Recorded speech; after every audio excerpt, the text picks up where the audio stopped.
उदय कि रूस यूक्रेन युद्ध में करीब 40,000 रूसी सैनिक मारे जा चुके हैं, जबकि दसियों हजार से ज्यादा अपंग हो चुके हैं। हालांकि ज़ेलेंस्की ने जो आंकड़े बताए थे, उनका कोई आधार नहीं बताया था। रूस में जगह जगह लामबंदी के ऐलान का विरोध हो रहा है। विरोध प्रदर्शन में करीब 1300 से ज्यादा लोग गिरफ्तार हो चुके हैं। वहीं रूस से छोड़कर जाने वालों की संख्या भी बढ़ गई है। मॉस्को से जाने वाली फ्लाइट में भीड़ देखी जा रही है। वहीं रूस से बाहर जाने वाली फ्लाइट्स के टिकट भी काफी महंगे हो चुके हैं। तो रूस में लामबंदी के ऐलान के बाद ही अब खलबली मचती हुई। फरवरी 2022 में यूक्रेन पर हमले के कुछ समय पहले राष्ट्रपति पुतिन ने रूस की परमाणु ताकत को युद्ध के लिए तैयार कर लिया था और सेना की परमाणु ड्रिल भी हुई थी। राष्ट्रपति पुतिन का कहना है कि वो सभी तरीकों से अपने इलाकों की रक्षा करने के लिए तैयार हैं। निर्मलेंदु, आज उदय से रूस और यूक्रेन के बीच तनाव लगातार जारी है, ये आप सब जानते हैं। ऐसे में लोग पूछ रहे हैं कि युद्ध ही क्या हल है, क्योंकि रूस छोड़कर लाखों की तादाद में लोग भाग रहे हैं। प्रश्न ये भी उठ रहा है कि 10 साल के लिए अर्थव्यवस्था क्या बर्बाद नहीं हो जाएगी? जी हाँ, यूक्रेन की सीमा के पास तेज बमबारी की आवाज़ें अभी भी सुनाई पड़ रही हैं। लुहांस्क में बमबारी से कुछ घरों को नुकसान पहुंचा है। राष्ट्रपति पुतिन ने यूक्रेन के दोनेत्स्क और लुहांस्क में रूसी सेना को दाखिल होने का आदेश भी दे दिया है। ऐसा ही सुनने को मिल रहा है, पढ़ने को मिल रहा है। शासनादेश के मुताबिक रूसी सेनाएं लुहांस्क और दोनेत्स्क में शांति कायम करने का काम करेंगी। दरअसल 24 के चक्कर में फंसे हुए हैं पुतिन, ऐसा माना जा रहा है। रूस पर यूक्रेन का पलटवार जारी है। रूस के कब्जे से कई इलाके आज़ाद करवा लिए गए हैं। 9,000 वर्ग किलोमीटर क्षेत्र आज़ाद हो गया है। यूक्रेन पर हमला किए रूस को 24 फरवरी को 7 माह पूरे हो गए हैं। हालांकि यूक्रेन के पलटवार के बाद पुतिन की मंशा पूरी तरह से भी समझ में नहीं आ रही है।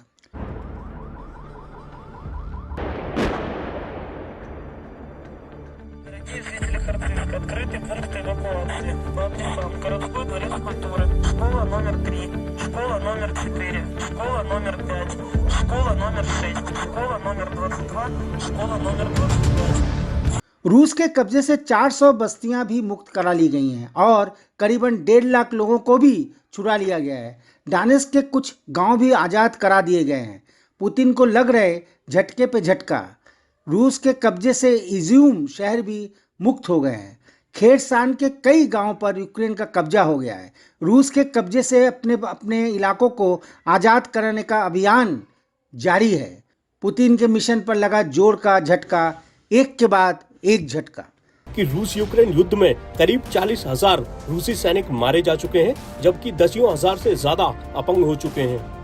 हालांकि ज़ेलेंस्की ने जो आंकड़े बताए थे, उनका कोई आधार नहीं बताया था।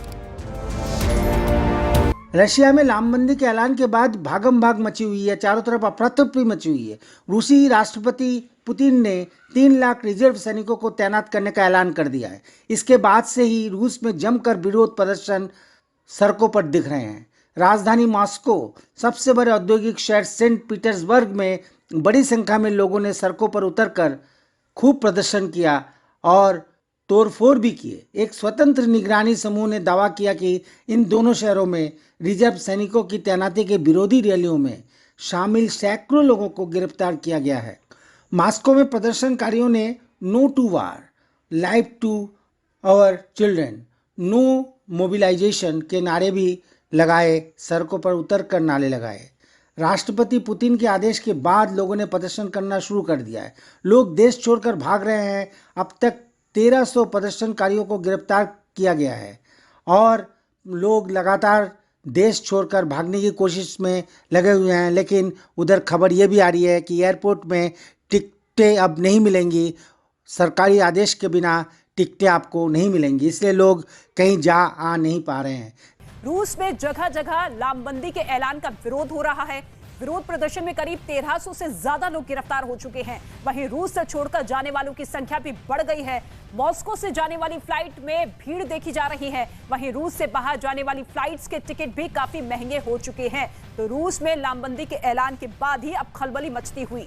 रिजर्व सैनिकों की तैनाती पर रूस में कोहराम मच गया है। ऐसा माना जा रहा है कि कुछ दिन और देखो रूस का क्या हाल होगा, कि वो भी पछताएगा जंग का फैसला गलत था, क्योंकि रूस की सेना को जंग का तजुर्बा है ही नहीं। इसलिए अगर परमाणु युद्ध हुआ तो भी वो हारेगा ही, ऐसा ही लोगों का मानना है, वहाँ के लोगों का मानना है। 15वें दिन के बाद भी जंग खत्म नहीं हुई है। यूक्रेन के राष्ट्रपति वोलोदिमीर जेलेंस्की ने कहा कि वह अब यूक्रेन की नाटो सदस्यता के लिए दबाव नहीं डाल रहे हैं। जेलेंस्की के इस बयान के बाद माना जा रहा है कि युद्ध अब जल्दी ही खत्म हो सकता है। इस बीच रूस ने यूक्रेन के मरियोपोल शहर में सीज फायर का उल्लंघन करते हुए वहां के बच्चों के अस्पताल पर हवाई हमला कर दिया। फरवरी 2022 में यूक्रेन पर हमले के कुछ समय पहले राष्ट्रपति पुतिन ने रूस की परमाणु ताकत को युद्ध के लिए तैयार कर लिया था और सेना की परमाणु ड्रिल भी हुई थी। राष्ट्रपति पुतिन का कहना है कि वो सभी तरीकों से अपने इलाकों की रक्षा करने के लिए तैयार हैं। रूसी जनता पुलिस से घबरा गई है, ऐसा माना जा रहा है। रूस के 3 दर्जन से ज़्यादा शहरों में हो रहे प्रदर्शन रंग ला रही है। पुतिन ने 3 लाख रिजर्व फोर्स की तैनाती का ऐलान किया तो रूस में घमासान शुरू हो गया। रूस के शहरों में दूसरे विश्व युद्ध के बाद इस तरह का प्रदर्शन हो रहा है। रूस के राष्ट्रपति पुतिन ने बीते दिनों यानी बुधवार को आंशिक सैन्य लामबंदी का आदेश जारी किया था। इसे लेकर रूस भर में विरोध प्रदर्शन होने लगे। सड़कों पर उतर आए लोग, महिलाएं खूब विरोध करने लगे। वहीं दूसरी ओर रूस और यूक्रेन युद्ध के बीच अमेरिका ने रूस की घेराबंदी शुरू कर दी है। रूस की सीमा के पास हिमार्स की तैनाती कर दी है। हिमार्स अमेरिका का एक ऐसा हथियार है जिसने यूक्रेन युद्ध को पलट कर रख दिया है। हो सकता है रूस यूक्रेन पर सैनिक रूप से फतह कर भी ले, या फिर युद्ध बेहद लंबा खिंच जाए और उसे अफगानिस्तान की तरह हाथ खींचने पड़े। लेकिन दोनों ही सूरतों में उसके आर्थिक प्रतिबंध आदि आने वाले 10 साल तक उसकी अर्थव्यवस्था को तबाह कर देंगे, तबाह कर रख देंगे। मतलब आर्थिक अवस्था चौपट हो जाएगी।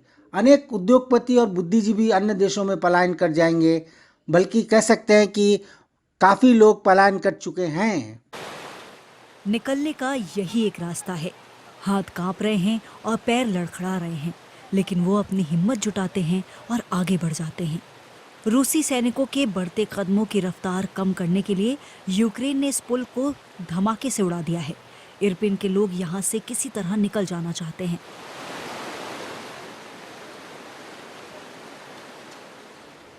लेटी हुई ये महिला होश में है, लेकिन चल नहीं सकती। उन्हें आगे ले जाने के लिए कोई स्ट्रेचर भी नहीं है। हर कदम पर ये एक मुश्किल सफर है, खास तौर पर बुजुर्गों के लिए, जो मलबे और कंक्रीट के बीच संतुलन बनाते हुए आगे बढ़ने की कोशिश कर रहे हैं। यूक्रेन के सैनिक आगे बढ़ने में उनकी मदद कर रहे हैं। कुछ अपने बच्चों के साथ आ रहे हैं। उनके पास उतना ही सामान है जितना वो उठा सकते हैं। वो इरपिन में कई दिनों से बमबारी के बीच रह रहे हैं। वो अब महफूज नहीं है। वो जाने की कोशिश तो कर रहे हैं, लेकिन बमबारी अभी भी जारी है।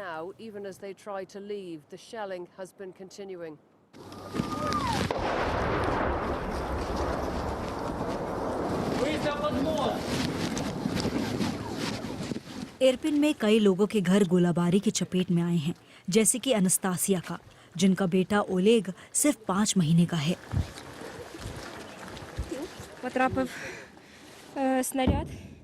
एक दिन पहले ही हमारे घर पर एक गोला गिरा। हमने 2 दिन मेरी नानी के घर बिताए। अब हम जा रहे हैं, क्योंकि इरपिन में छोटे बच्चे के साथ हम कहीं भी महफूज नहीं हैं। और अचानक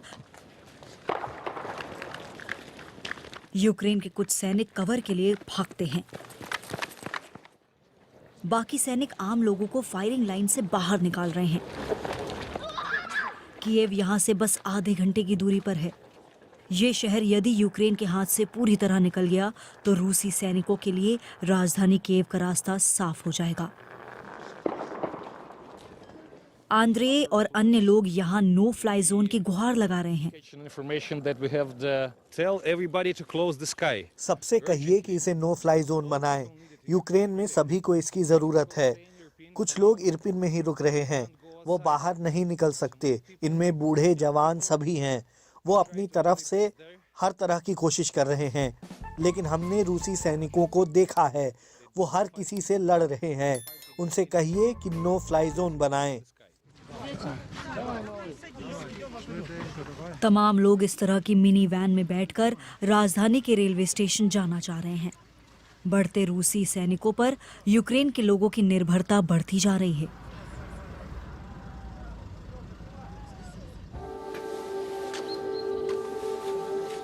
और शहर में रजिस्ट्री ऑफिस के बाहर इस तरह की आवाज सुनाई दे रही है।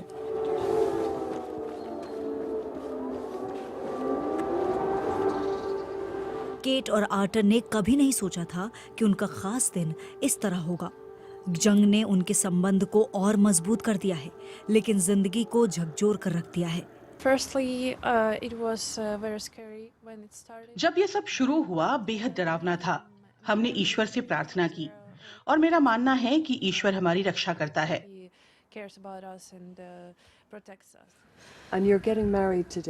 और आज आप शादी कर रहे हैं। आप अपने लिए कैसा भविष्य देख रहे हैं? मैं देख रही हूँ कि यूक्रेन जीतेगा और हम देश को पहले जैसा बनाएंगे। सेरेमनी में मेहमान नहीं थे। इसमें शामिल होना उनके अपनों के लिए भी खतरनाक था।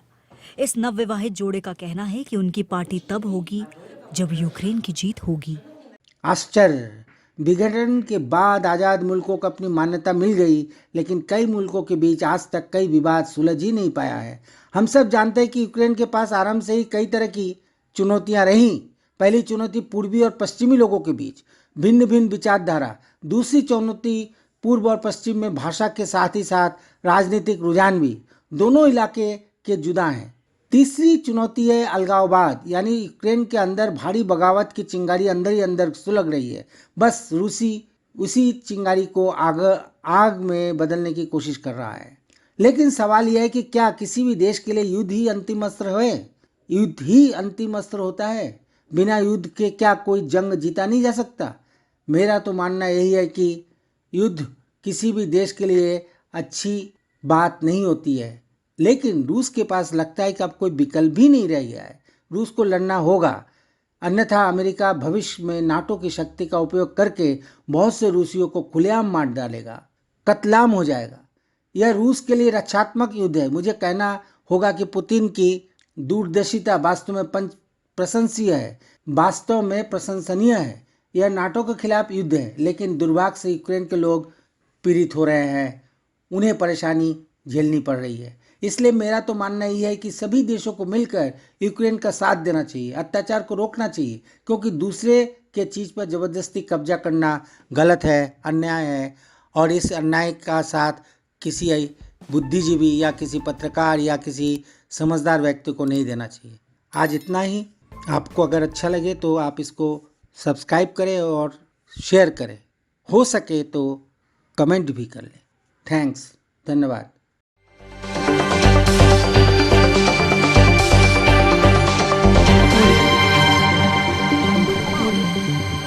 आज उदय